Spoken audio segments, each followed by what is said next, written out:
Hello, welcome to Dam Show TV, Unit Vision Technology.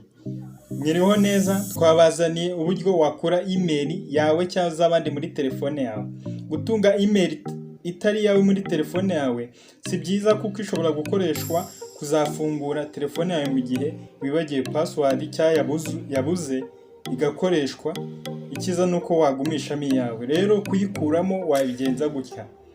Kuyikuramo mbere na mbere winjira ahantu wayishyize. Nko muri Gmail winjiramo, warangiza ugakanda kuri kabuto kari hejuru, ugahitamo manage account, ugahitamo email ushaka gukuramo. Email ushaka gukuramo yikandaho, ugezemo imbere ubona handitse remove account, aho haba ubururu cyane, ugakandaho ukahita remove account, ugasubira inyuma kuri Gmail. Ako nagahita ivamo direct, itangira uraloadinga kugira ngo ivemo, kugira ngo urabona nkaha yavuyemo ariko hara iracyarimo. Mbere na mbere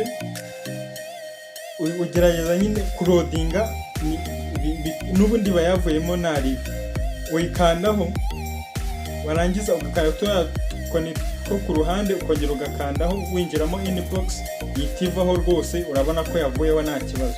Murakoze, yari Dam Show TV, subscribe, like, mugire byiza.